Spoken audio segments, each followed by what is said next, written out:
सदस्यगण, जिन्हें आज नियम 377 के अधीन मामले उठाने की अनुमति दी है, वह व्यक्तिगत रूप से अपना अनुमोदित पाठ सभा पटल पर प्रस्तुत कर सकते हैं। माननीय गृह मंत्री जी।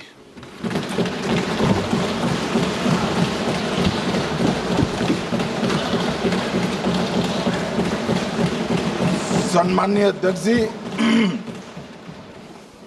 मैं आज पहलगांव में निर्दोष यात्रियों की नृशंस हत्या पाकिस्तानी आतंकवादियों के द्वारा जो की गई और उसके जवाब में देश के प्रधानमंत्री जी ने दृढ़ इच्छा शक्ति का परिचय कराते हुए ऑपरेशन सिंदूर की सेना को परमिशन दी और हमारे वीर जवानों ने सटीकता बहादुरी के साथ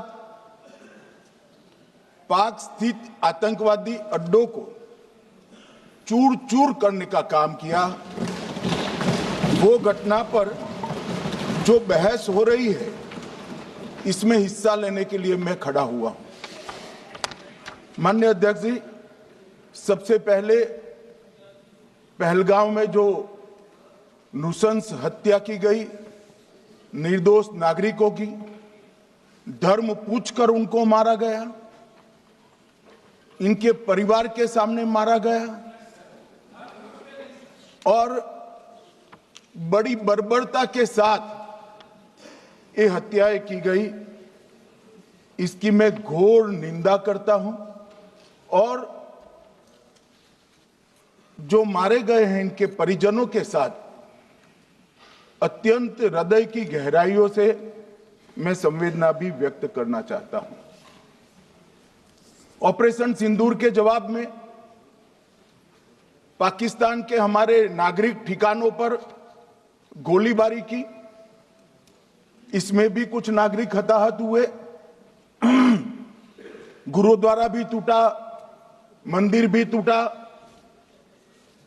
जो भी नागरिक उसमें घायल हुए हैं और जो हताहत हुए हैं, वो सभी के प्रति मैं पूरे सदन की ओर से गहरी संवेदना व्यक्त करना चाहता हूं।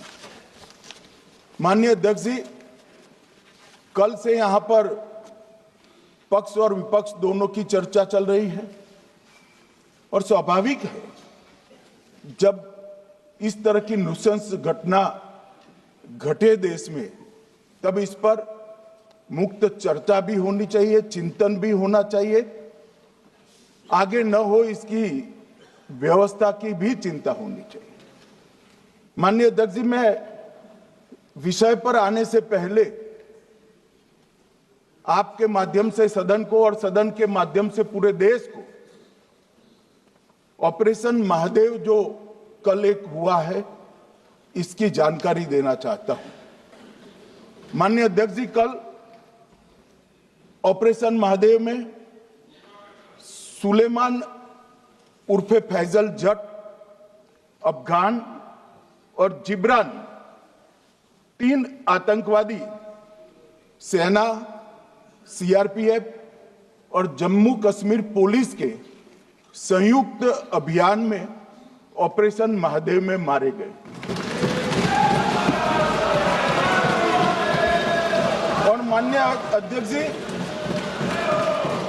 ये जो सुलेमान है, ए श्रेणी का लश्कर तोयबा का कमांडर था पहलगांव हमले में, और गगनगिर आतंकी हमले में वो लिप्त था।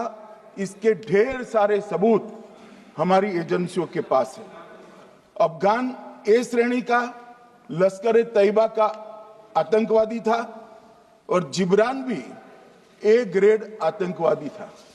और माननीय अध्यक्ष जी, मैं सदन को और सदन के माध्यम से पूरे देश को बताना चाहता हूं, जिन्होंने बैसरन घाटी में हमारे प्रवासियों को, नागरिकों को मारा था, ये तीनों आतंकवादी ये थे और तीनों मारे गए।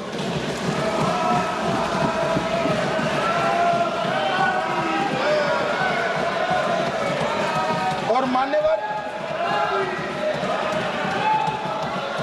मैं आज इस सदन के माध्यम से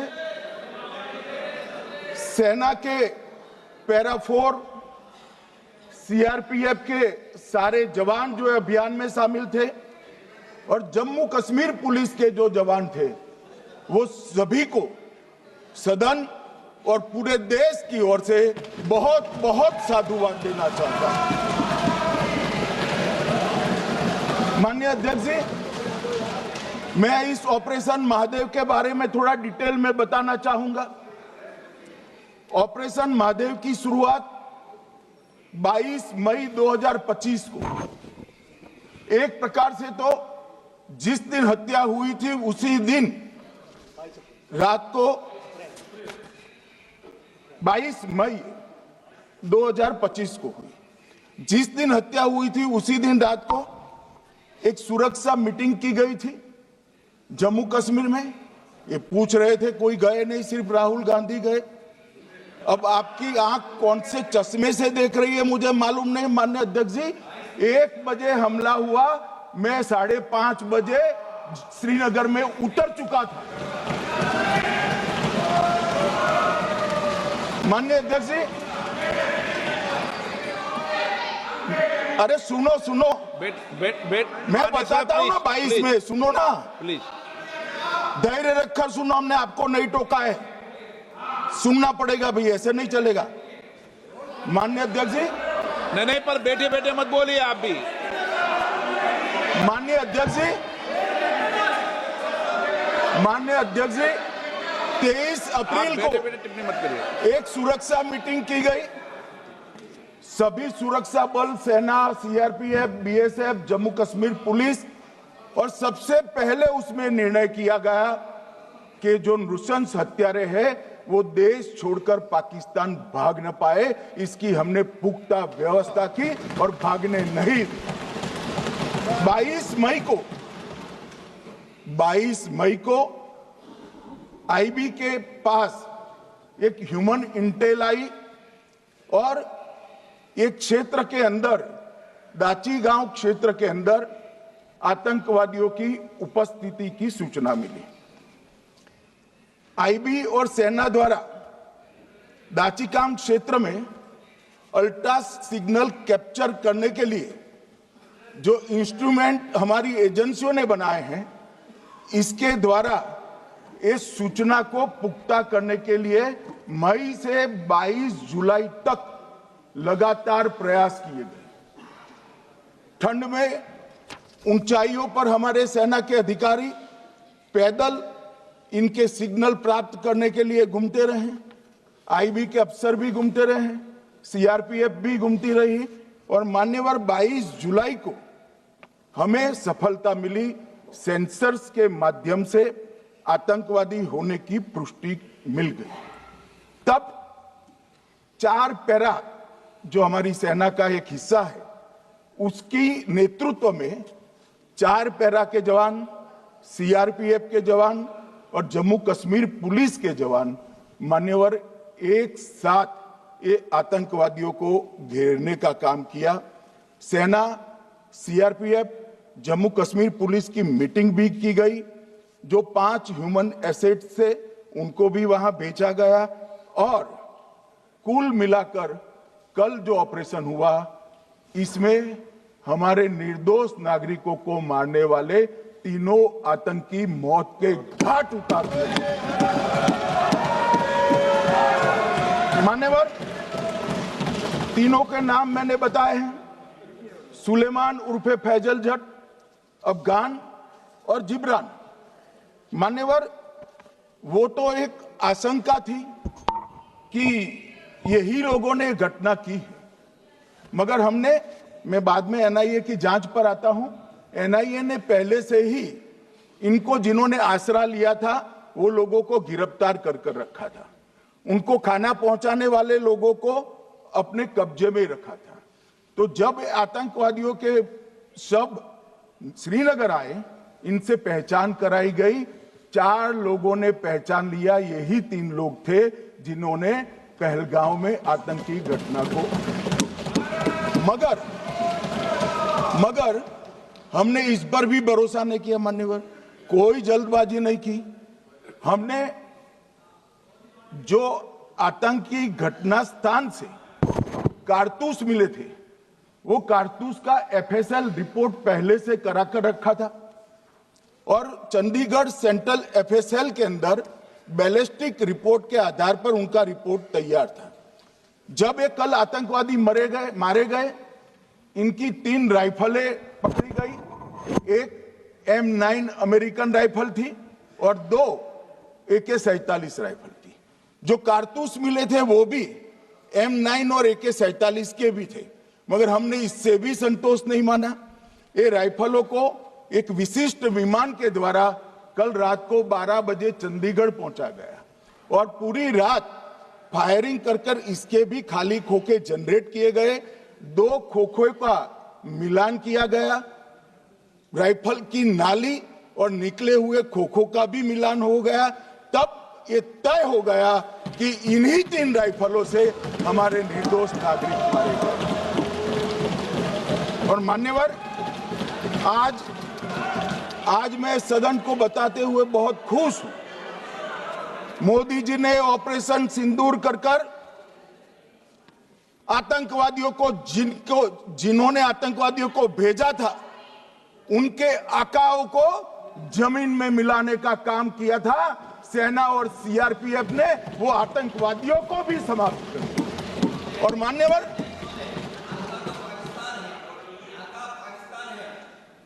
कौन पाकिस्तान से आपकी बात होती है क्या? अरे बैठ जाओ भाई।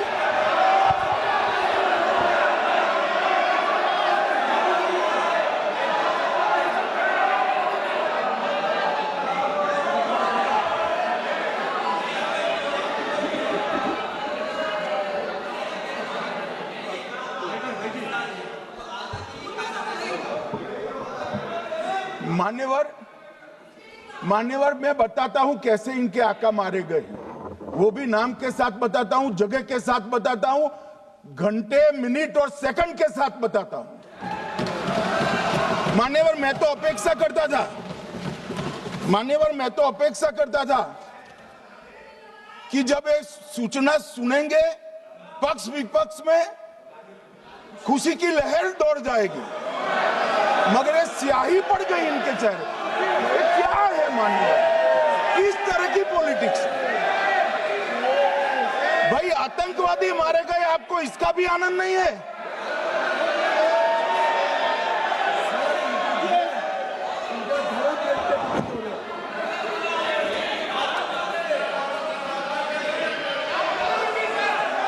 अखिलेश जी बैठ जाइए, मेरा पूरा जवाब सुनिए, आपका सब जवाब आ जाएगा। भाई, आप आतंकवादियों का धर्म देखकर दुखी मत होइए।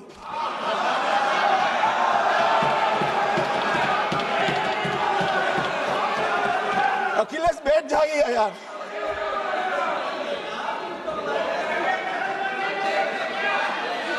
अखिलेश जी बैठ जाइए। मान्यवर, किसी को संशय रखने की जरूरत नहीं है। बैलिस्टिक रिपोर्ट मेरे पास है, मेरे हाथ में है और 6 वैज्ञानिकों ने इसको क्रॉस चेक किया है। सुबह 4:46 पर फोन पर मुझे 6 ने वीडियो फोन पर कहा है कि 100% वही गोलियां हैं जो वहां चलाई।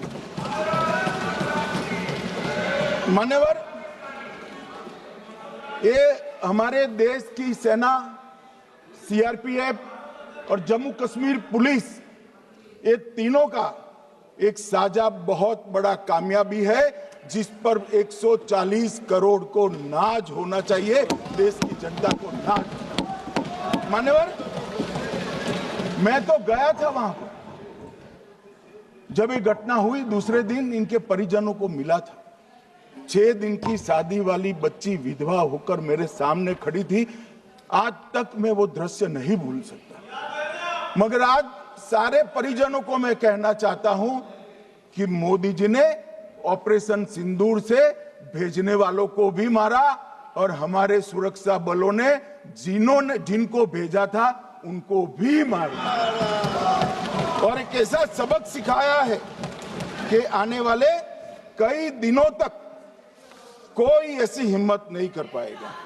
मान्यवर, मैं थोड़ा एनआईए की जांच के बारे में भी बताना चाहूंगा।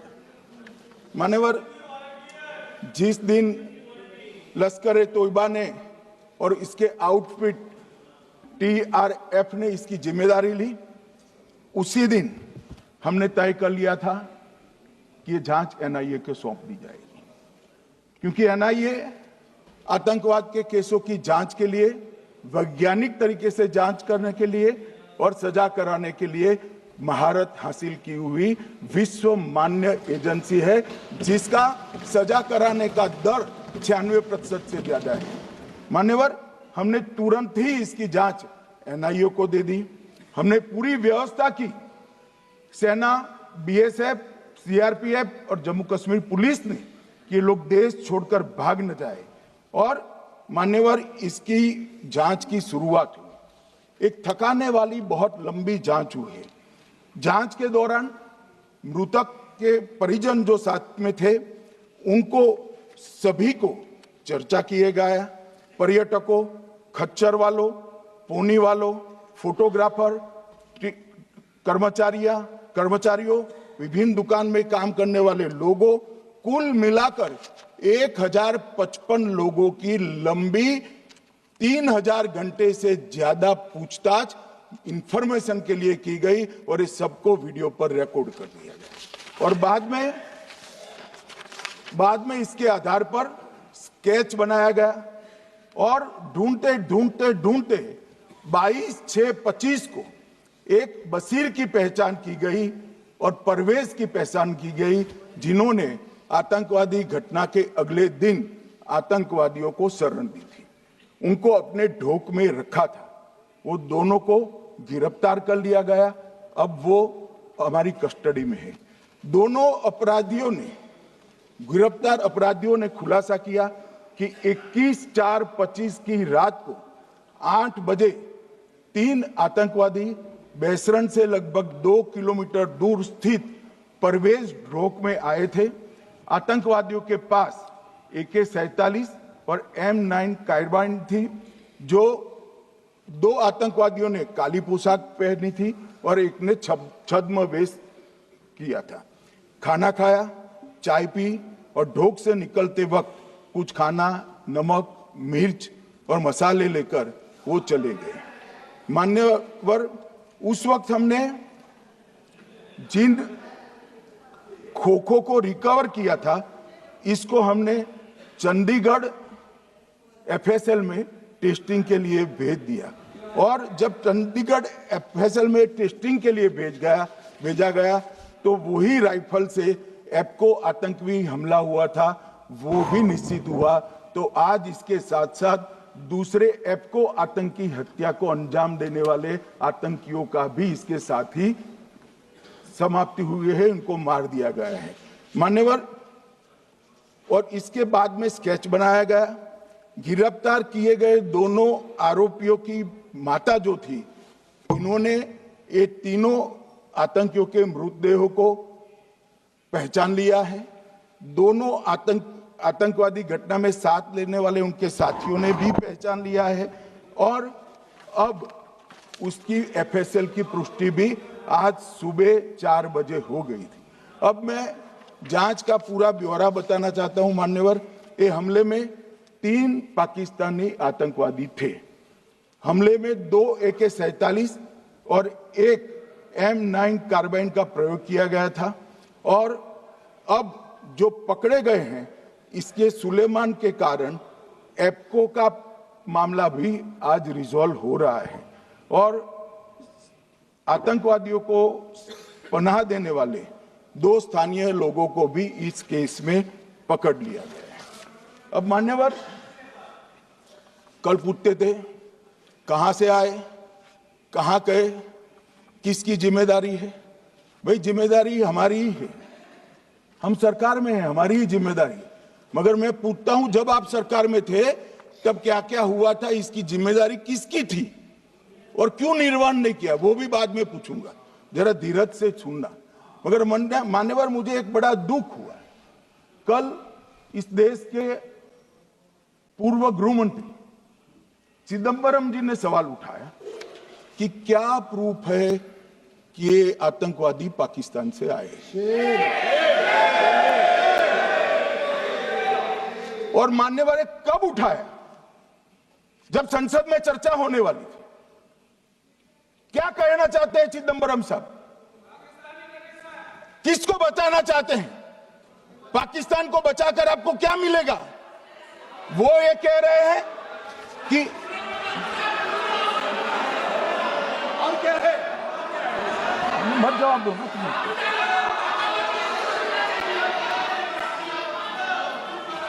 मान्यवर, हमारे पास, मैं आज चिदंबरम साहब को कहना चाहता हूं, मैं आज चिदंबरम साहब को आपके माध्यम से कहना चाहता हूं, हमारे पास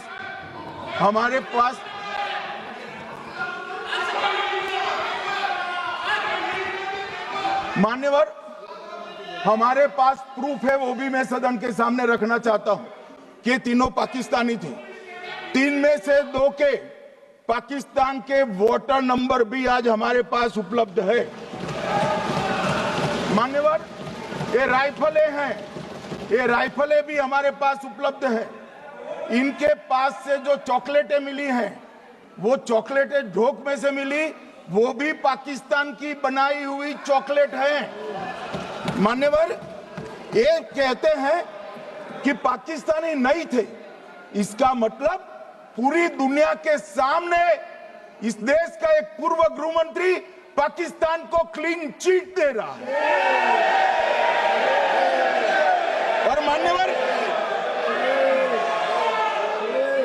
और मान्यवर, वो पाकिस्तानी आतंकवादी नहीं थे ऐसा बोलकर श्री चिदंबरम, अगर पाकिस्तानी आतंकवादी नहीं थे तो पाकिस्तान पर हमला क्यों किया, वो भी सवाल खड़ा कर रहे हैं। मान्यवर, आज पूरी दुनिया ने, हमारे संसद सदस्य गए थे, स्वीकारा था कि हमला पाकिस्तान ने किया है, और इस देश का गृह मंत्री जो कांग्रेस पार्टी से आता है, वो कहता है कि क्या सबूत है। अरे मुझसे मांगते, मैं दे देता, टीवी से मांगते हैं, पूरी दुनिया के सामने उजागर करते हैं, शख्स सुबह खड़ा करते हैं। पाकिस्तान को बचाने का इनका ये षड्यंत्र आज 130 करोड़ लोग जान रहे हैं। बच नहीं पाओगे आप लोग, बच नहीं पाओगे। मान्यवर,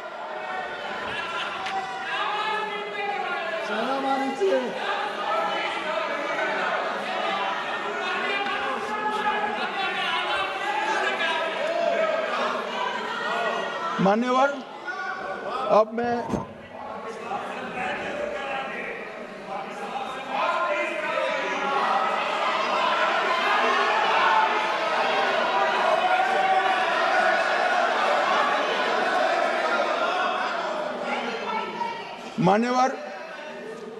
मैं पहलगांव आतंकी हमला और ऑपरेशन सिंदूर, ये दोनों घटनाक्रम के लिए मान्यवर ये अभी से थक जाते हैं।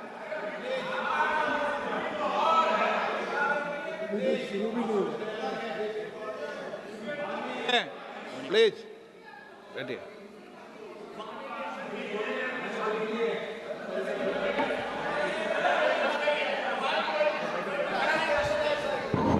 मान्यवर, मैं आपके माध्यम से कहना चाहता हूं, थोड़ा धैर्य रखे भैया, अभी तो शुरू हुआ है, अभी तो शुरू हुआ है। मान्यवर, मैं पहलगांव आतंकी हमला और ऑपरेशन सिंदूर के बारे में पूरा घटनाक्रम बताना चाहता हूं। कल ढेर सारे सवाल उठाए। वैसे तो मुझे लगता था कि कल रक्षा मंत्री जी के भाषण के बाद शायद कांग्रेस पार्टी सपोर्ट में भाषण देना शुरू करेगी, और अगर थोड़ी बहुत जनता की इच्छा की परख होती तो वो ही करते, मगर नहीं करा, क्योंकि रक्षा मंत्री जी ने बहुत बारीकी से ऑपरेशन सिंदूर की सफलता, इसकी जरूरियात, इसकी प्रासंगिकता और इसके परिणाम, इसके बारे में बहुत अच्छे तरीके से सदन के माध्यम से पूरी देश की जनता के सामने रखा जाए। मगर फिर भी उन्होंने बहुत सारे सवाल किए। अब सवाल किए हैं तो मुझे जवाब देना भी पड़ेगा, उनको सुनना भी पड़ेगा। मान्यवर, मैं पूरा घटनाक्रम बताना चाहता हूं। मान्यवर, 22 अप्रैल को पहलगांव में आतंकवादी हमला हुआ। इसमें 26 लोग मारे गए, 25 भारतीय और 1 नेपाली नागरिक। हमने उसी वक्त मैं श्रीनगर जाने के लिए निकल गया। रात को ही सुरक्षा बलों की मीटिंग कर ये भाग न पाए, इसकी व्यवस्था की। माननीय मोदी जी ने 23 और 30 अप्रैल को सीसीएस की मीटिंग चेयर की। ये कह रहे हैं, मैं आज बताना चाहता हूं कि सीसीएस की 23 अप्रैल की मीटिंग में क्या हुआ। सबसे पहला कांग्रेस पार्टी का ब्लंडर था सिंधु जल संधि, इसको स्थगित करने का काम नरेंद्र मोदी जी ने किया। हमने अटारी के माध्यम से एकीकृत जांच चौकी जो चलती थी उसको बंद कर दिया। पाकिस्तानी नागरिकों के सार्क वीजा को सस्पेंड कर सभी को वापस पाकिस्तान भेजने का काम किया। पाकिस्तान स्थित उच्चायोग ने रक्षा, सैन्य, नौसेना के सलाहकारों को अवांछनीय व्यक्ति घोषित किया, संख्या को 55 से घटाकर 30 किया और सीसीएस ने ये संकल्प लिया कि जहां पर भी ये आतंकवादी छुपे हैं उनको और उनकी ट्रेनिंग करने वाले अड्डों को सेना, पुलिस, सीआरपीएफ, बीएसएफ उचित जवाब देगी। मान्यवर, जिस तारीख को ये हुआ उसी दिन ये निर्णय हो चुका। मान्यवर, इसके बाद में कल गोगाई जी कहते थे मोदी जी 24 को पहलगाम जाने की जगह बिहार गए। सुनो यार। मान्यवर, मोदी जी जब ये पहलगाम घटना हुई यहां नहीं थे, विदेश में थे। आने के बाद तुरंत सीसीएस बैठक की और मोदी जी जिस दिन बिहार गए उस दिन पहलगाम में कुछ नहीं, कोई नहीं था, सिर्फ राहुल गांधी थे। सारे लोग चले गए थे, सारे लोग वहां से अपने अपने ठिकाने पर चले गए थे। मगर इन्होंने एक बात कही, उस पर मेरी आपत्ति है। मान्यवर, उन्होंने कहा 24 अप्रैल को चुनावी भाषण किया। मान्यवर, देश का नेतृत्व करने वाले देश के प्रधानमंत्री की फर्ज होती है कि देश की संप्रभुता पर, देश के नागरिकों पर अगर ऐसा जघन्य हमला होता है तो जनता की भावनाओं के अनुरूप जवाब देना चाहिए। मान्यवर, मैं आज आपकी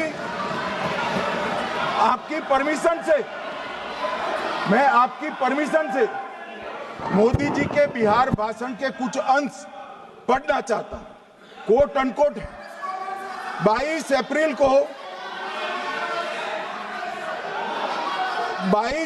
को पहलगाम का यह हमला केवल निहत्थे पर्यटकों पर नहीं बल्कि पूरे भारत की आत्मा पर एक दुस्साहसपूर्ण प्रहार है। आतंकवाद के प्रति दृढ़ और कड़ा रुख, आतंकियों और इसके हमले की साजिश रखने वालों की कल्पना से भी बढ़कर उनको सजा दी जाए। मान्यवर, महत्वपूर्ण है आतंकियों और इसकी साजिश रचने वाले दोनों को। आतंकियों की बची खुची जमीन भी मिट्टी में मिलाने का समय आ गया है। 140 करोड़ भारतीय इस बात के लिए एकजुट है कि आतंक के आकाओं की कमर तोड़ दी जाएगी। भारत हरेक आतंकवादी और उनके समर्थकों की पहचान करेगा, उनका पता लगाएगा और उन्हें दंडित करेगा। आतंकवाद कभी भी भारत की आत्मा नहीं तोड़ पाएगा। न्याय सुनिश्चित करने का मैं हर संभव प्रयास करूंगा। अनकोट। अब इसमें किसी को चुनावी भाषण दिखाई पड़ता है तो उसकी समझ शक्ति पर बहुत सारे सवालिया निशान लग जाते हैं। ये चुनावी भाषण नहीं है। आतंकवाद के खिलाफ लड़ने का 140 करोड़ भारतीयों का प्रतिघोष है जो मोदी जी ने वहां दिया। इनको चुनावी भाषण दिखाई पड़ता है। जैसे चश्मे होते हैं ऐसी ही दृष्टि होती है। मान्यवर, इसके बाद 30 अप्रैल को मान्यवर 30 अप्रैल को सीसीएस की बैठक हुई। पहले 23 को हुई थी। उसमें सशस्त्र बलों को पूर्ण ऑपरेशन की फ्रीडम दे दी गई। प्रधानमंत्री मोदी जी ने सीसीएस की उपस्थिति में रक्षा मंत्री, एनएसए और सेनाओं के प्रमुख के साथ बैठकर पूर्ण ऑपरेशनल फ्रीडम देने का काम किया और इसके बाद ये ऑपरेशन सिंदूर हुआ। मान्यवर, ऑपरेशन सिंदूर 7 मई को रात को 1:04 से 4 मिनट से 1:24 तक चला। उसमें पाकिस्तान के 9 आतंकी ठिकानों को ध्वस्त कर दिया और पूरी दुनिया ने इसके दृश्य देखे। साहब, इससे बड़ा संयमित हमला नहीं हो सकता। आजकल दुनिया में युद्ध चल रहे हैं। हम देख रहे हैं बच्चे मर रहे हैं, महिलाएं मर रही, निर्दोष मर रहे हैं। हमने 9 आतंकी अड्डों को समाप्त किया परंतु एक भी सिविलियन नहीं मारा गया, केवल और केवल आतंकी मारे गए। स्थान थे मरकज सुभान अल्लाह बहावलपुर, मरकज तैयबा मुरीद के, महमूना जाया कैंप सियालकोट, अरे नाम सुनो काम में आएंगे, सरजाल camp Sialkot, Sawai Nala camp Muzaffarabad, Syedna Bilal camp Muzaffarabad, Gulpur camp Kotli, Barnala camp बिंगबर्ग और अब्बास कैंप कोटली। मान्यवर, सर्जिकल स्ट्राइक और एयर स्ट्राइक में हमने पाक ऑक्यूपाई कश्मीर में ही हमला किया। एक प्रकार से भारत के हिस्से पर ही हमला किया। पाक ऑक्यूपाई कश्मीर हमारा ही है तो हमने तो हमारे हिस्से में हमला किया। मगर इस बार 100 किलोमीटर अंदर घुसकर पाकिस्तान की भूमि पर आतंकवादियों को तबाह करने का काम। और मान्यवर, ये आतंकी वो के ठिकानों पर हमला हुआ। इसमें मारा कौन गया? हाफिज मोहम्मद जमील जैसे मोहम्मद के प्रमुख मौलाना मसूद अजहर के बहनोई, मुदस्सर खादियान मरकज तैयबा मुरीद का प्रमुख, याकूब मलिक जेएम पदाधिकारी, मोहम्मद हमसा जमील जेएम ऑपरेटिव, मोहम्मद यूसुफ अजहर गंभीर रूप से घायल था फिर मारा गया, जैसे मोहम्मद का आमिर, मोहम्मद हसन खान गंभीर रूप से घायल था फिर मारा गया, जेएम ऑपरेटिव मोहम्मद हसन गंभीर रूप से घायल हुआ, अब्दुल मलिक, खालिद अबू अक्स और नोएम मलिक, इनका कोई पता ठिकाना नहीं। और मान्यवर, ये पूछते थे मुझे कल कि पहलगांव के दोषी कहां गए? वो पहलगांव के दोषी कहां गए? ये जो मैंने, अरे सुनो ना यार, ये जो 10 मैंने नाम पढ़े हैं इसमें से 8 ये चिदंबरम एंड कंपनी के समय में आतंकवादी घटना घटाने वाले लोगों को नरेंद्र मोदी जी ने मारा। ये हमें पूछते हैं कहां गए? अरे भाई, आपके समय में जो छुप गए थे उनको चुन चुन कर हमारी सेना ने समाप्त कर दिया है। और ये 10 नहीं, कल राजनाथ जी घबराते घबराते बोले हैं, अब ऑथेंटिक शब्द का है मैं बढ़ा नहीं सकता, मगर कम से कम 100 लोगों को हमारी सेना ने समाप्त, 100 से अधिक लोगों को हमारी सेना ने समाप्त करने का काम। मान्यवर, और इस पर भी गर्व नहीं कर सकते आप, इस पर भी गर्व नहीं कर सकते।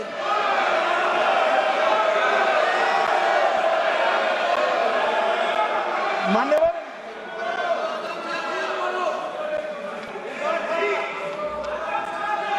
मान्यवर 7 मई को 1:26 पर 22 मिनट पर ये हमारा काम समाप्त हो गया। हमारे डीजीएमओ ने उनके डीजीएमओ को बता दिया कि भाई हमने आतंकवादी हमलों पर स्थानों पर सिर्फ हमला किया है, इनके हेडक्वार्टर पर हमला किया है, जो हमारा आत्मरक्षा का अधिकार है। पूरी दुनिया इसको एक्नॉलेज करती है। ऐसा नहीं हो सकता है मनमोहन सिंह के समय की तरह कि वो आकर मारेंगे और हम चुपचाप बैठे रहेंगे और जाकर चर्चा करेंगे। ये नरेंद्र मोदी सरकार, ऐसा नहीं हो सकता। डोजियर भेजते रहेंगे।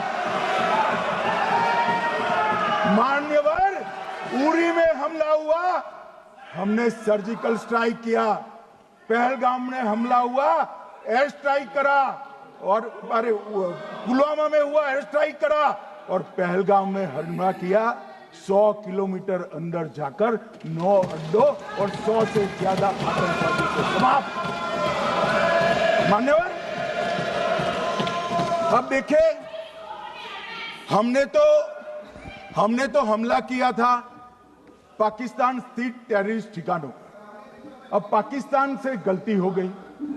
टेररिस्ट ठिकानों पर जो हमला किया था उसको वो अपने पर का हमला मान बैठे, और पूरी दुनिया में कहते थे कि हमारा टेररिज्म से कोई लेन देन नहीं है। ये तो अब ऐसे ही ग्रुप करते, हम तो विक्टिम है, जो मनमोहन सिंह ने सर्टिफाइड भी कर दिया था कि ये भी विक्टिम है।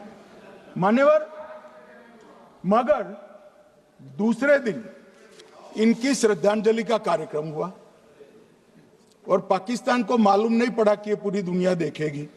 सेना के आला अफसर उनके नमाजे जनाजा में उपस्थित हुए, उनके जनाजे को कंधा दिया, और ये सारे आतंकवादियों के जनाजे के जुलूस के अंदर पाकिस्तानी सेना, इनके अफसर, आईएसआई के अफसर, वहां की पुलिस के अफसर अश्रु भीनी आंख के साथ जुड़े थे। और मान्यवर, ये सिंदूर ने पाकिस्तान को पूरी दुनिया में एक्सपोज कर दिया कि पाकिस्तान के अंदर टेररिज्म स्टेट स्पॉन्सर्ड टेररिज्म है। ये पूरी तरह से, मान्यवर, पूरी तरह से एक्सपोज हो गया। 8 मई को पाकिस्तान ने हमारे रिहायशी इलाकों में हमला किया, हमारे सेना के अड्डों पर हमला किया, मगर एक भी मिसाइल से उनका कुछ नुकसान नहीं कर पाई। बहुत नजदीक से की हुई गोलाबारी के कारण हमारे एक गुरुद्वारा टूटा, एक मंदिर टूटा, कुछ हमारे नागरिक हताहत हुए। और दूसरे दिन 9 मई को मोदी जी ने सेना को हुक्म दिया, एक मीटिंग करी, राजनाथ जी, मोदी जी, एनएसए, सेना के सारे अध्यक्ष, और जवाब देने का तय किया और उनके 11 एयरबेस को क्षतिग्रस्त करने का काम किया। मान्यवर, 8 एयरबेस इतने सटीक तरीके से तोड़े गए, पाकिस्तान की पूरी एयर डिफेंस सिस्टम धरी की धरी रहेगी, कुछ नहीं कर पाई। नूर खान चकलाला एयरबेस तोड़ दिया गया, मुरीद तोड़ दिया गया, सुगुर्दा तोड़ दिया गया, रफीकी तोड़ दिया गया, रहीम यार खान तोड़ दिया गया, जकोबाबाद तोड़ दिया गया, सुक्कुर और भोलारी भी तोड़ दिए। और सुक्कुर, लाहौर, अरिफवाला, चुनेन, जकोकाबाद और नया चोर, ये 6 रडार सिस्टम भी उनके पूरी तरह से ध्वस्त कर दिए। 2 surface to air guided weapon Lahore और ओकारा में इनका जखीरा भी समाप्त कर दिया गया। और मान्यवर, ये हर चीज में पॉलिटिक्स करते हैं, हर चीज में। जब उन्होंने हमारे रिहायशी इलाकों पर हमला किया, फिर भी हमने इनके रिहायशी इलाकों पर हमला नहीं किया, सिर्फ इनके एयरबेस और एयर डिफेंस सिस्टम को निशाना बनाया और उनकी आक्रमण करने की क्षमता को पंगु कर रख दिया। हमारी पूरी सेना, पूरी वायुसेना, पूरी नौसेना अक्षुण्ण थी और उनकी हमला करने की क्षमता को हमने छिन्न विछिन्न कर दिया। पाकिस्तान के पास शरण में आने के अलावा और कोई चारा ही नहीं था। इसलिए मान्यवर, इसलिए 10 मई को डीजीएमओ ने, पाकिस्तान के डीजीएमओ ने भारत के डीजीएमओ को फोन किया और 5 बजे हमने इस संघर्ष को विराम किया। अब मान्यवर,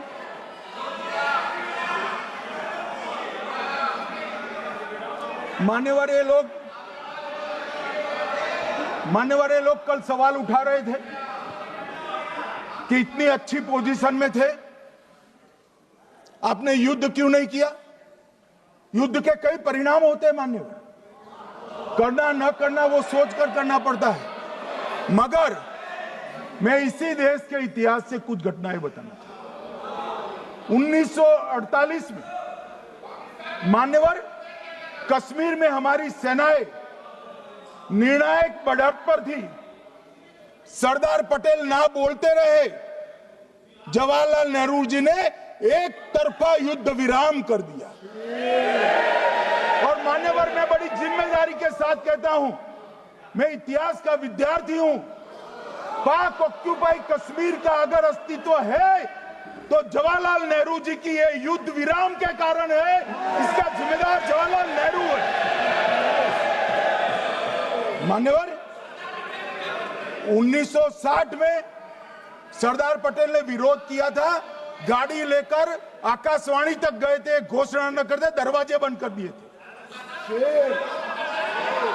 मान्यवर, 1960 में सिंधु जल पर भौगोलिक व रणनीतिक रूप से हम बड़े मजबूत थे और उन्होंने सिंधु समझौता क्या किया? 80% भारत का पानी पाकिस्तान को दे दिया। मान्यवर, 62 के लड़ाई की बात मैं बाद में करता हूं। 65 की लड़ाई में हाजीपीर जैसे स्ट्रेटेजिक जगह पर हमने कब्जा किया था। 66 में उसको लौटा दिया गया। मैं 71 के युद्ध की भी बात करना चाहता हूं। मान्यवर, 71 में कल राजनाथ जी ने भी बताया, पूरे देश ने इंदिरा जी का समर्थन किया। उन्होंने पाकिस्तान के 2 टुकड़े कर दिए। बहुत बड़ी विजय थी भारत की और सदियों तक भारत इस विजय पर गर्व करेगा। हम सब भी करते हैं, हमें कोई आपत्ति नहीं। मगर हुआ क्या मान्यवर? युद्ध की विजय की चकाचौंध में क्या हुआ? 93 हजार युद्ध बंदी हमारे पास थे, 93 हजार, और 15,000 वर्ग किलोमीटर क्षेत्र पाकिस्तान का हमारे पास था। 93 हजार युद्ध बंदी, उस वक्त की पाकिस्तान की सेना का 42% और 15,000 वर्ग किलोमीटर क्षेत्र। मगर शिमला में समझौता हुआ, पाक ऑक्यूपाई कश्मीर मांगना ही भूल गए।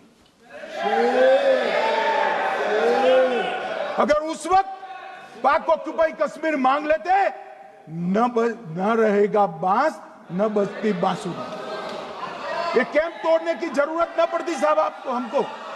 मान्यवर, इतना ही नहीं, पाक ऑक्यूपाई कश्मीर तो नहीं लिया, मांगना ही भूल गए। 15,000 वर्ग किलोमीटर की जीती हुई भूमि भी वापस दे दी। तय हुआ था पाकिस्तानी नरसंहार के लिए युद्ध अपराध न्यायाधिकरण बनेगा, नहीं बना। सेना ने पूर्वी पाकिस्तान में नरसंहार किया था। 195 पाकिस्तानी अधिकारियों पर मुकदमा चढ़ना था। भुट्टो अपने साथ इंदिरा जी के सामने से छुड़ा कर ले गए। जनरल मानेक शॉ का एक कोट अनकोट कहता हूं, जनरल मानेक शॉ का, जो एक प्रकार से आर्किटेक्ट माने जाते हैं बांग्लादेश विजय के, इन्होंने कहा कि भुट्टो ने भारत के नेतृत्व को मूर्ख बनाया। अब जो शब्द है मैं आप कोट अनकोट है, इसमें मेरा कुछ नहीं है, ये लोग गुस्सा न हो सकते।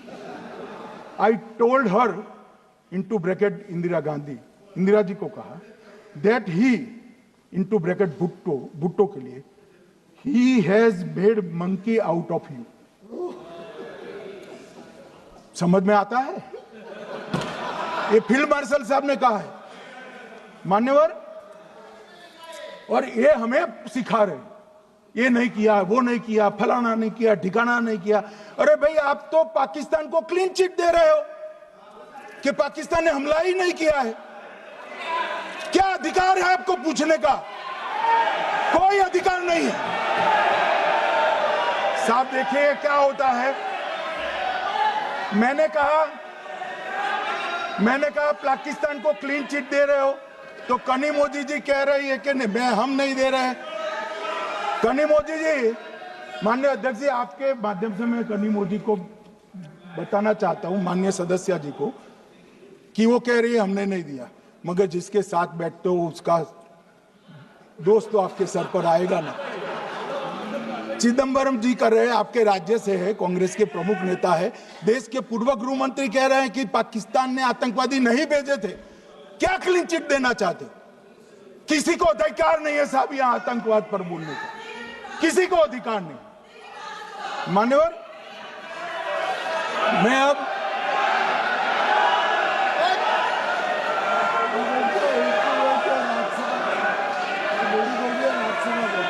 मान्यवर, मैं उनको बताना चाहता हूं, अभी आधा भी नहीं हुआ है, जरा सुनो।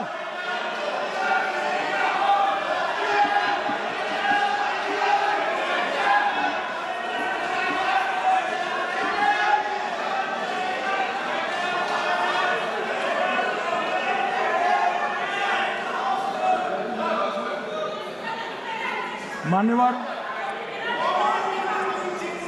62 के चिन्ह में क्या हुआ, 62 के युद्ध में क्या हुआ? मन ये अभी कल कुछ कांग्रेस के सदस्य चीन का सवाल पूछ रहे थे, मैं आज पूछना चाहता हूं 62 के युद्ध में क्या हुआ?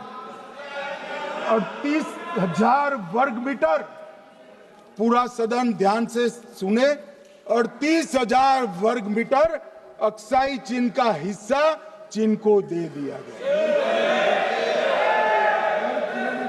और वर्ग किलोमीटर ही बोला, वर्ग किलोमीटर। और मान्यवर, ऐसी ही चर्चा उस वक्त सदन में हुई। मैं तो बड़ी गंभीरता से जवाब दे रहा हूं, मुझे बोलने नहीं देते। जवाहरलाल नेहरू जी ने क्या कहा? वहां घास का एक तिनका भी नहीं उगता है, वो जगह को क्या करो।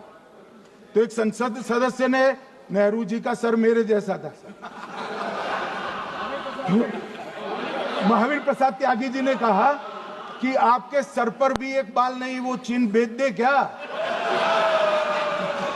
मान्यवर इस तरह से जवाब देते थे, नॉन सीरियस टाइप के जवाब। और कल गोगोई जी बड़ा बड़ा उछल उछल कर बोल रहे थे। अरे गोगोई जी, आपको मालूम है उन्होंने चीन के बारे में, आसाम के बारे में क्या क्या था? आसाम को आकाशवाणी पर बाय बाय कह दिया था। रिकॉर्डिंग है, रिकॉर्डिंग है।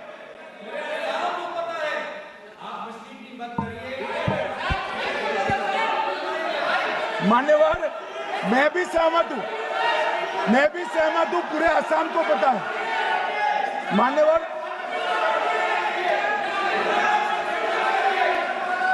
मान्यवर,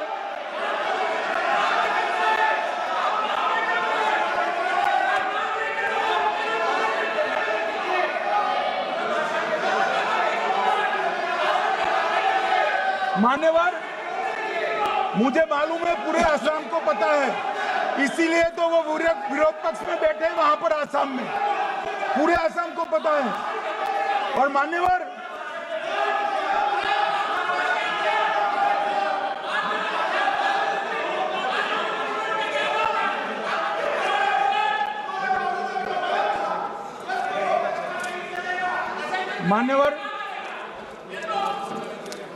मान्यवर, जोर से बोलने से सत्य को छिपाया नहीं जा सकता।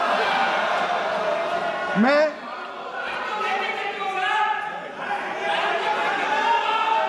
मान्यवर में selected words of Jawaharlal Nehru series volume 29 पृष्ठ 231 पर से एक जवाहरलाल नेहरू जी के पत्र को कोट करना चाहता हूं। अनौपचारिक रूप से संयुक्त राज्य अमेरिका ने यह सुझाव दिया कि चीन को संयुक्त राष्ट्र में तो ले लिया जाए, मगर सुरक्षा परिषद को नहीं। सुरक्षा परिषद में भारत को लेना चाहिए, यह अमेरिका का प्रस्ताव था। नेहरू जी ने कहा हम इसे स्वीकार नहीं करते क्योंकि इससे चीन के साथ हमारे संबंध खराब होंगे और चीन जैसे महान देश को बुरा लगेगा। मान्यवर, आज चीन सुरक्षा परिषद में है और भारत बाहर है। मोदी जी प्रयास करें अंदर ले जाने का, इसका कारण जवाहरलाल नेहरू का ये स्टैंड है।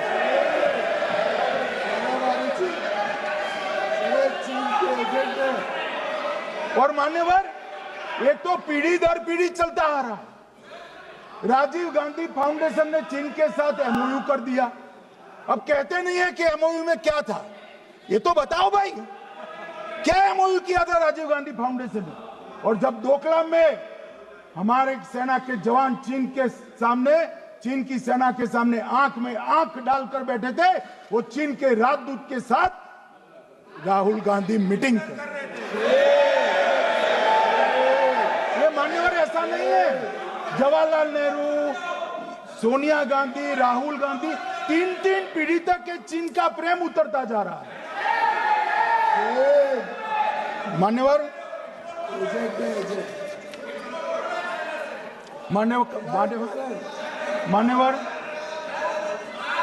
मैं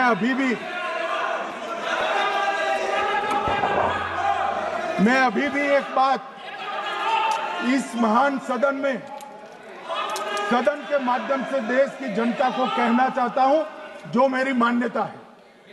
ये सारी आतंकवाद की जड़ पाकिस्तान है और पाकिस्तान कांग्रेस पार्टी की भूल है। पार्टीशन स्वीकार न करते पाकिस्तान कभी न होता। इन्होंने पार्टीशन को स्वीकार कर देश को तोड़ा है।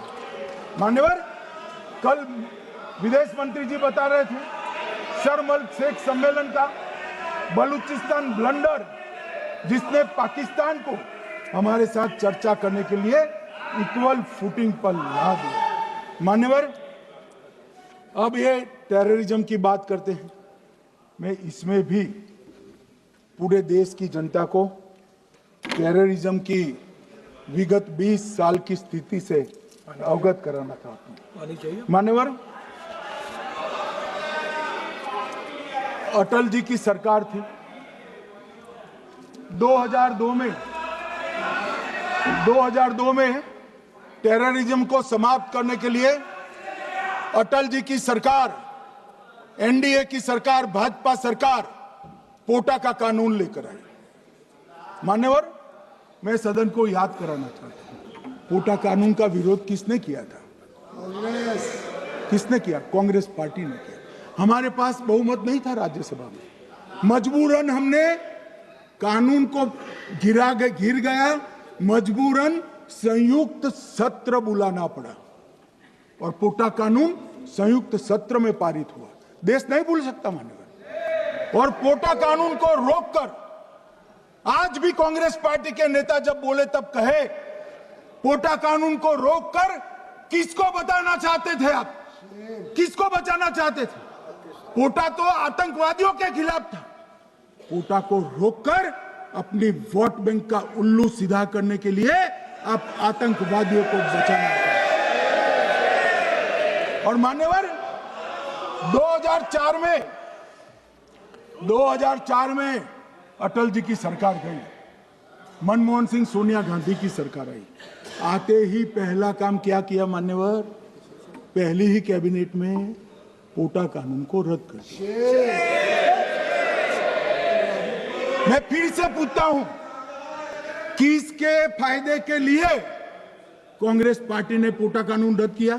जवाब दीजिए जरा यहां पर। और मान्यवर, इसके बाद क्या हुआ? 2004 के दिसंबर में कोटा कानून रद्द हुआ। 2005 में अयोध्या में रामलल्ला के टेंट पर हमला हुआ, आतंकवादी मारे गए। मुंबई लोकल ट्रेन 2006-5 में रामलल्ला पर हमला, 6 में मुंबई ट्रेन में बम धमाके, 187 लोग मारे गए। 2006 डोडा उधमपुर में हिंदुओं पर हमला, 34 लोग मारे गए। 2007 हैदराबाद 44 लोग मारे गए। 2007 यूपी लखनऊ वाराणसी 13 लोग मारे गए। रामपुर सीआरपीएफ कैंप, वहां पर हमला हुआ 2008 में। 2008 में श्रीनगर के आर्मी के काफिले पर हमला हुआ, 10 सुरक्षा बल मारे गए। मुंबई आतंकी हमला 2008 में हुआ, 246 लोग मारे गए। जयपुर में 8 बम धमाके हुए, 64 लोग मारे गए। 2008 में अहमदाबाद में 21 बम धमाके हुए, 57 लोग मारे गए। दिल्ली में 2008 में 5 धमाके हुए, 22 लोग मारे गए। और पुणे की जर्मन बेकरी 17 लोग मारे गए। वाराणसी में 10 में धमाका हुआ, 11 में मुंबई में 3 धमाके हुए, 27 लोग मारे गए। अब मैं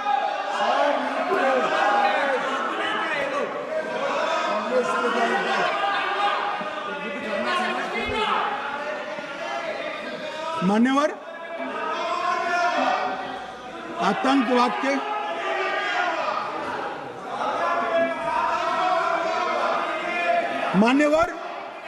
आतंकवाद के खिलाफ लड़ाई होती, कभी वो हमला करते हैं, मगर सवाल ये है कि इन्होंने 5 से 11 के बीच में 27 जघन्य हमले किए, 1000 के करीब करीब लोग मारे गए। आपने क्या किया? क्या किया आपने? जवाब दीजिए, क्या किया? और मैं राहुल गांधी जी को चैलेंज देना चाहता हूं, इन्होंने इस आतंकवादी हमलों के खिलाफ उनकी सरकार ने जो कदम उठाए, यहां खड़े रहकर हिम्मत से बताए देश की जनता को। कुछ नहीं किया मान्यवर। ये यहां से आतंकवादियों की फोटो पाकिस्तान भेजते रहे, डोजियर भेजते रहे। और मान्यवर ये कहते हैं कि आपके समय में भी हमले हुए। मैं उनको अंतर समझाना चाहता हूं, वो देख नहीं पा रहे। मान्यवर, हमारे समय में जो भी आतंकवादी घटना हुई, पाक प्रेरित और कश्मीर सेंट्रिक हुई। देश के हिस्से में 2014 से 2025 तक एक भी घटना नहीं हुई है मान्यवर। ये नरेंद्र मोदी सरकार है मान्यवर। और कश्मीर में भी आज स्थिति ऐसी हुई है, उनको पाकिस्तान से आतंकवादी भेजने पड़ते हैं। कश्मीर में आतंकवादी अब हमारे नहीं बनते हैं मान्यवर। और मैं सलमान खुर्शीद जी को भी याद करना चाहता हूं। एक बार मैंने बड़े सवेरे में नाश्ता करता था, टीवी पर उनको रोते हुए देखा। मुझे लगा क्या हुआ, कोई बड़ी घटना हो गई। तो रोते रोते वो श्रीमती सोनिया गांधी के घर से बाहर आ गए कि बाटला हाउस की घटना देखकर सोनिया जी फूट फूट कर रो पड़ी। अरे रोना था तो शहीद मोहन शर्मा के लिए रोते, बाटला हाउस के आतंकवादियों के लिए रोना आता है। और मान्यवर ये हमें पूछते हैं कि आपने क्या किया। कोई अधिकार नहीं है पूछने का, कोई अधिकार नहीं है मान्यवर। और ये हमें पूछते थे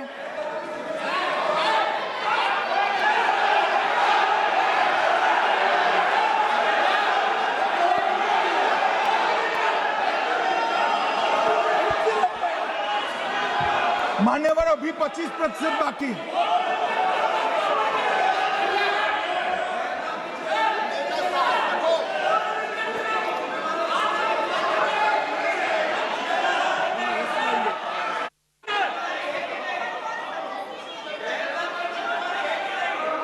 बैठिए, जवाब दे रहे हैं ना आपका, जवाब दे रहे हैं आपका।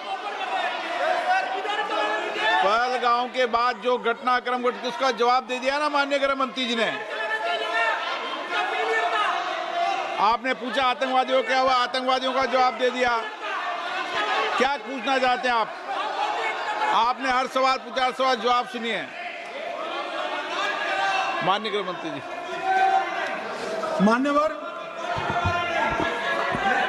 मान्यवर, इन लोगों को कल ऐसा था कि ये जो बेसरन के गुनहगार है वो पाकिस्तान भाग गए, तो बड़े आवाज से पूछते थे, भाग गए भाग गए भाग गए, गृह मंत्री क्या करता है, जिम्मेदारी ले।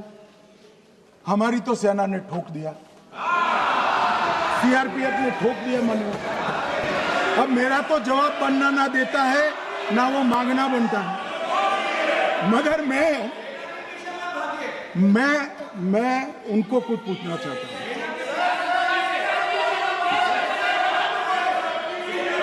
मान्यवर,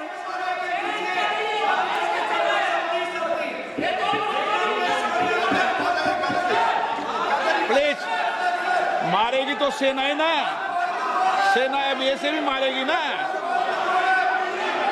तो वो भी ये कह रहे हैं सेना और सीआईएसएफ ने मारा।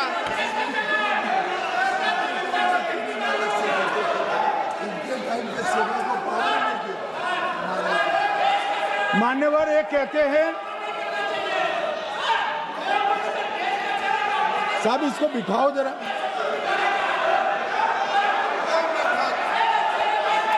हाँ प्लीज, बैठिए बैठिए बैठिए बैठिए बैठिए।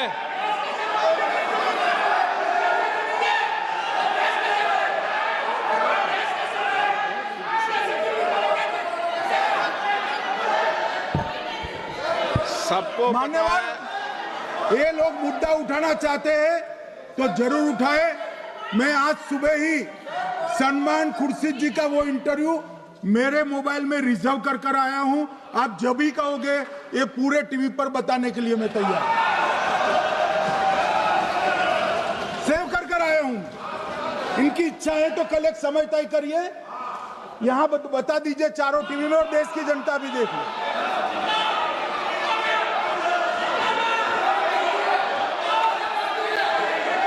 मान्यवर कह रहे हैं बताओ, आप बताओ, बताना है या नहीं बताना, ले पूछो ना उनको। Please please.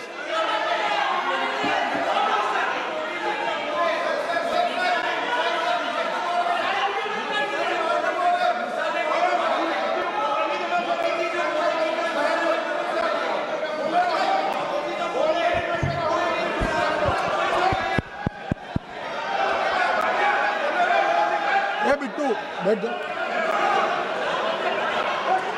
मान्यवर, ये पूछ रहे थे कि क्यों भाग गए। अब मेरा समय काफी जाएगा, मैं जरा संक्षिप्त में कहता हूं, घटनाओं पर नहीं जाओ। दाऊद इब्राहिम कासकर 1986 में भागा, श्री राजीव गांधी की सरकार। सैयद सलाउद्दीन 93 में भागा, कांग्रेस की सरकार। टाइगर मेमन 93 में भागा, कांग्रेस की सरकार। अनीस इब्राहिम कासकर 93 में भागा, इनकी सरकार। रियाज भटकल 2007 में भागा, इनकी सरकार। इकबाल भटकर 2010 में भागा, इनकी सरकार। मिर्जा सादाब बेग 2009 में भागा, इनकी सरकार।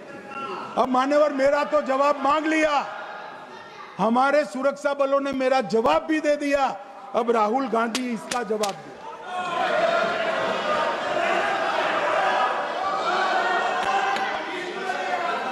मान्यवर, अब मैं कश्मीर के विषय में मैं बात करना चाहता हूं। कल कहते थे कि गृह मंत्री ने भाषण किया था कि 370 की कलम जाएगी तो आतंकवाद कम हो जाएगा। क्या हो मान्यवर, मेरा हिसाब देना बनता है। हम भारतीय जनता पार्टी के कार्यकर्ता हैं, ये नरेंद्र मोदी जी की सरकार है, हम जवाबदेह होते हैं जनता के प्रति, संसद के प्रति और देश के हितों के प्रति।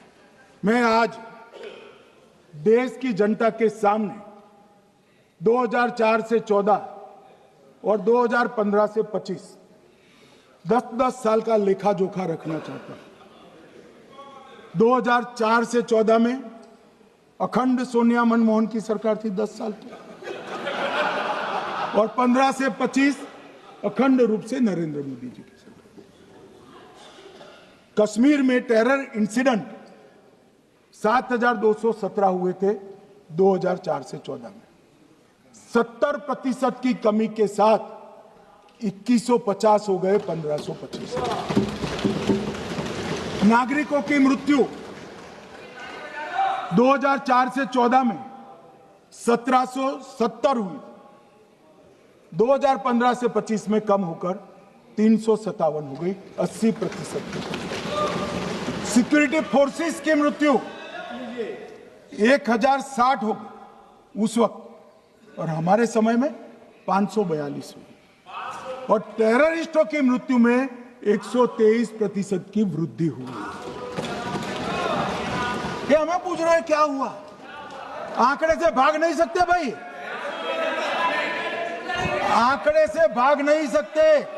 और अब मैं कहता हूं कि धारा 370 ने कश्मीर में आतंकवादी इकोसिस्टम को नष्ट कर दिया है, जिस धारा 370 को आपने इतने साल तक बचा कर। हमने जीरो टेरर प्लान बनाया है, एरिया डोमिनेशन प्लान बनाया है, मल्टी लेवल डिप्लॉयमेंट किया है, सुरक्षा जेलें बनाई हैं, 98% ट्रायल अब वीडियो पर हो रहे हैं, हमने संचार साधन बसाए हैं, और 702 फोन विक्रेता जेल में डाले, 2667 सिम कार्ड बन गए। हमने, एक जमाना था साहब 10-10 हजार लोगों के जनाजे निकलते थे, पूरे देश ने घटनाएं देखी होगी, बुरहान वानी मर गए, फला मर गए, ढिका मर गए, 10-10 हजार। अब जो मारा जाता है उसको वही दफना दिया जाता है। किसी भी आतंकवादी को उसका महिमा मंडन करने के लिए जनाजे की इजाजत नरेंद्र मोदी के शासन में नहीं। मान्यवर, आतंकवादियों के सगे वाले और समर्थक चुन चुन कर हमने नौकरियों से निकाले, पासपोर्ट रद्द कर दिए हैं, गवर्नमेंट कॉन्ट्रैक्ट रद्द कर दिए हैं, 75 से ज्यादा आतंकी समर्थकों को कोर्ट से ऑर्डर लेकर सरकार से बर्खास्त कर दिया गया है। बार काउंसिल उनके समर्थकों से भरी थी, सस्पेंड कर नया लोकप्रिय चुनाव हमने कराया है। मान्यवर, कई संगठन बैन करे, मैं बाद में बताता हूं। विशेष यूएपीए अदालतें बनाई हैं, लगभग मार्च 22 से 25 के बीच में यूएपीए के 2267 मामले हमने जब्त किए हैं, दर्ज किए हैं, 374 कुर्की की है। और परिणाम क्या है मान्यवर? ये पूछ रहे हैं परिणाम क्या है? शुतुरमुख वृत्ति से अगर मिट्टी में सर रखकर बैठोगे तो कुछ नहीं, सूर्य भी नहीं दिखेगा। मान्यवर, परिणाम आया है। पहले ऑर्गेनाइज टाउन पेल्टिंग साल की 2654 होती थी एवरेज इनकेस में। कितनी मान्यवर? 2654 पथराव होते हैं, 2024 में 0 हो गए। मान्यवर, ऑर्गेनाइज हड़ताल पाकिस्तान से ऐलान करते थे, घाटी बंद रहती थी। पाकिस्तान की भी हिम्मत नहीं है, घाटी में भी हिम्मत नहीं है। इनके समय में साल में 132 दिन घाटी बंद रहती थी, अब ऑर्गेनाइज हड़ताल 3 साल से 0 है। मान्यवर, टाउन पेल्टिंग में नागरिकों की मृत्यु हर साल 112 होती थी, 3 साल से नागरिकों की मृत्यु 0 है। मान्यवर, जख्मी होते थे 6235 लोग टाउन पेल्टिंग में, आज 0। मान्यवर, आज मैं बताता हूं, एक समय में हुर्रियत के नेताओं को यहां वीआईपी ट्रीटमेंट मिलता था, हुर्रियत के साथ चर्चा करते थे, और ये हुर्रियत वाले आते थे, रेड कारपेट पूरा रोड खाली कर सीधा आता था, और मनमोहन सरकार के दूत इनके साथ चर्चा करते थे। सारे हुर्रियत के कंपोनेंट हमने बैन कर दिए हैं सारे जेल की सलाखों के पीछे। हम कोई हुर्रियत से बात करना नहीं चाहते। मैं सदन में नरेंद्र मोदी जी की नीति दोहराना चाहता हूं।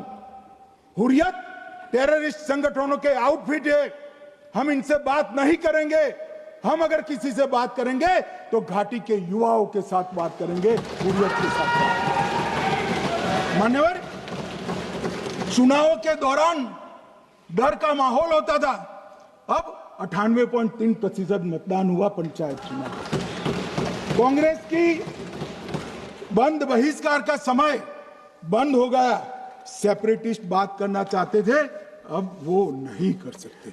और मान्यवर, 2019 के बाद हमने कितने संगठन बैन करे, मैं बोलना चाहता हूं, थोड़ा समय चाहिएगा मान्यवर। The TRF, People's Anti Fascist Front, Tehreek ul Mujahideen, Jamaat ul Mujahideen Bangladesh Hindustan, Jammu Kashmir Ghaznavi Force, Khalistan Tiger Force, Hizb ut Tahrir, Jamaat Islami, जो जमात इस्लामी ने पूरे पाकिस्तान के अंदर एक प्रकार से अलगाववाद का जहर घोला, वो जमात इस्लामी आज बंद कर दिया गया। Jammu Kashmir liberation front, Jammu Kashmir democratic freedom party, Muslim league Jammu Kashmir, Tehreek Hurriyat, Muslim conference सुमजी गुट, Jammu Kashmir national front, Jammu Kashmir peoples freedom league, Jammu Kashmir peoples league, Jammu Kashmir Ittehadul Musalman Awami action committee, Sikh for justice और पॉपुलर फ्रंट ऑफ इंडिया को भी हमने बैन किया। और ये शांति ऐसे नहीं हुई है। और ये कहते हैं कि एक भी घुसपैठ नहीं होती है। कभी गए हो आप पाकिस्तान? तो कई बार गए हो गई आप सीमा पर गए हो? पाकिस्तान तो कई बार गए हो, फिर से बोलता हूं, सीमा पर गए हो, सीमा के माध्यम से पाकिस्तान गए हो। हमारे जवानों की कठिनाई देखो साहब, -43 डिग्री में पहाड़ पर रहकर नदी नालों के बीच में चौकी करते हैं। कोई घुस गया तो क्या हुआ? कोई घुस गया, वो बचेगा नहीं। यहां हम उसको या तो अरेस्ट करेंगे या तो एनकाउंटर में वो मारा जाएगा, बचेगा कोई नहीं। इनको सीमा की भौगोलिक कठिनाइयां मालूम नहीं। वहां मान्यवर कई नदी नाले हैं, वेग से पानी आता है, -46 डिग्री टेम्परेचर है, नीचे सुरंगें बनाते हैं। और ये तो ऐसे कह रहे हैं घुस गए। अरे भाई, आपके मन में तो, आपके समय में तो घुसने की जरूरत ही नहीं थी। आप बुलाते थे वीजा देकर, क्यों घुसेंगे? घुसने की जरूरत ही नहीं। जैसे आप पाकिस्तान जाते हो वैसे वो यहाँ आते। मानवर, अब ये कैसे हमें पूछ सकते हो? मान्यवर,